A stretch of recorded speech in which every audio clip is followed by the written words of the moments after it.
நம்ம லக்ஷ்மி டெய்ரி ஃபார்ம்ஸில் இந்த 2 மாடுகளோட விற்பனை பதிவு போட்டிருந்தேங்க. மாடுகள் 2மே திருச்சிக்கு ஒரே கஸ்டமர் பார்த்தோம்னா வாங்கிக்கிட்டாங்க. நம்மக்கிட்ட பார்த்தோம்னா எப்போவுமே குவாலிட்டி இருக்குங்க. லக்ஷ்மி டெய்ரி ஃபார்ம்ஸ் அப்படின்னாலே பார்த்தீங்கன்னா குவாலிட்டிக்கு எப்பயுமே குறை இருக்காது. நீங்கள் கொடுக்குற காசுக்கு ஒர்த்தா மாடுகளை வாங்கிக்கலாம்.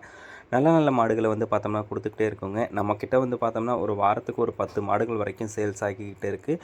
உங்களுக்கு மாடுகள் தேவைப்படக்கூடிய பட்சத்தில் டிஸ்பிளேல தெரிய நம்பருக்கு தாராளமாக கால் பண்ணுங்கள். விலையை முன்னையோ பின்னையோ கேட்டு அனுசரித்து உங்கள் வீட்டுக்கே மாடுகளை டெலிவரி பண்ணி கொடுத்துடலாம். வாங்கினா குறை சொல்கிற மாதிரி இருக்காதுங்க. நம்மக்கிட்ட எப்போவுமே பார்த்துக்கிட்டோம்னா நல்ல குவாலிட்டியில் தான் மாடுகளை பார்த்துக்கிட்டோம்னா எல்லா ஏரியாவுக்கும் டெலிவரி பண்ணி கொடுத்துக்கிட்டே இருக்கோங்க. நீங்கள் பார்த்துக்கிட்டீங்க அப்படின்ற பட்சத்தில் உங்களுக்கு பிடிச்சமான மாட்டை நம்ம நேரில் வாங்கிக்கலாங்க. இல்லை டிஸ்பிளேல தெரிய நம்பருக்கு கால் பண்ணிங்கன்னா உங்கள் வீட்டுக்கும் டெலிவரியும் பண்ணி கொடுத்துர்லாங்க. நல்ல குவாலிட்டியில் நல்ல மாடுகளை எதிர்பார்த்துட்ருக்கீங்க. நல்ல சூப்பரான கறவை திறனும் வேணும், நல்ல கலர் பேட்ச்லையும் வேணும்னா நமக்கு கால் பண்ணுங்கள். நன்றி.